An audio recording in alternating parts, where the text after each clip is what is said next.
Hi everyone, today we're going to continue on with the maintenance phase, and that's what the M in the left hand corner stands for. We're going to look at training and development. Now these two often go hand in hand, but we can look at them separately. It's hard to develop employees without doing any training at all, so they do work together quite closely, but we can look at them separately, and we'll do that today.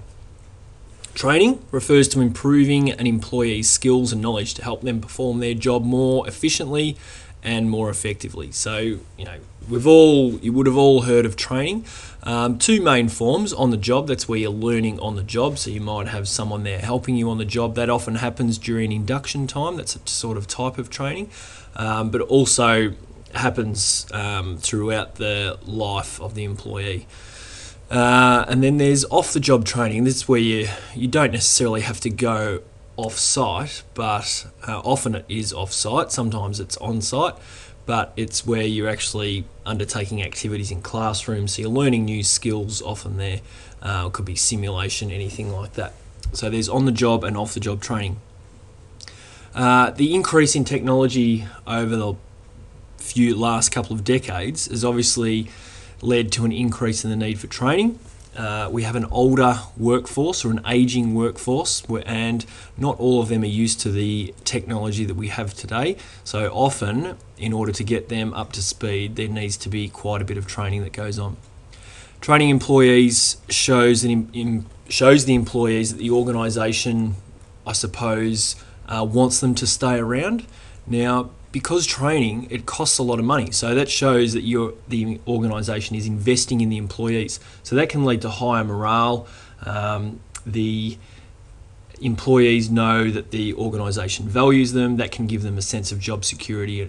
So when you can talk about that, I suppose, in terms of it's a social responsibility issue, right? If you've got employees that aren't skilled enough, you might say, well, rather than actually downsizing or dismissing them and then employing employees that have, or new employees that have better skills and knowledge, well, you're going to invest in your current state of employees, your current employees, and you're going to improve them. So that's can be seen as a social responsibility issue also. Now, the benefits of training: there's benefits for the employee and there's benefits for the employer. So because of improved job performance, we've got increased self-esteem for the employee. It gives the employee opportunity for promotion because they're improving their skills, they're improving their knowledge.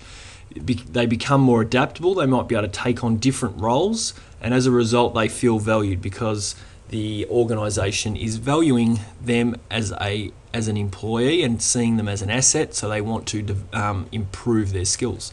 Now, the benefits for the employer: because of greater skill, there's increased productivity, which means goals are more likely to be met. Fewer errors. Now that can be just errors in terms of quality, but it can also reduce accidents and those kind of things because the employees have better skill.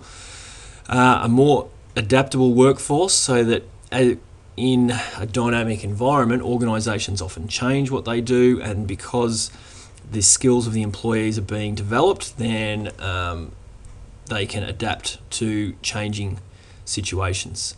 Less staff turnover, as we said before, that the employees seem to be valued more.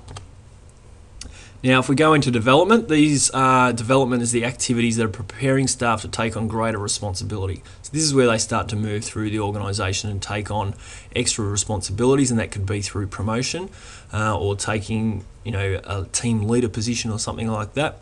And they're the activities that help them do that. So effective development programs help retain employees. Again, similar to the training, they're more valued. They're not just staying in the same job, they're actually moving through the organisation, and then as a result of that, that improves motivation. And if you remember back to our motivation theories, that career development and career advancement was one of the major motivating factors.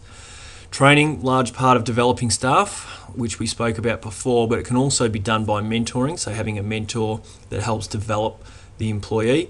Job rotation, so taking on different roles. It might be that you, for a time, you take on a sort of management role or a team leader role, and that helps develop your skills. And also delegation, so if the manager does everything, the employees below that manager don't get to work on those particular skills. But if the manager is delegating lots of different tasks to the employees below them, then they're, as a result of doing those tasks, they're picking up those actual skills. Now, development is really important for succession planning. So succession planning is, let's say you've got a manager and then they've been in that role for 3, 4, 5 years, and then all of a sudden they leave. If you've been developing your employees, you'll have people below that manager that are ready to step into that role. So you don't then have to go and try and hire someone from the outside.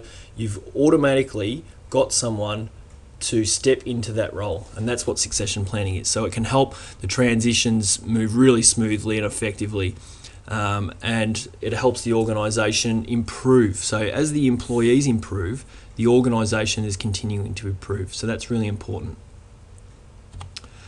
So just to recap, training, improving skills and knowledge of staff to improve their performance. And we have on-the-job and off-the-job type training. There's benefits for both the employee and the employer, and the development, which is preparing staff to take on greater responsibility, can be done through training, mentoring, job rotation, delegation.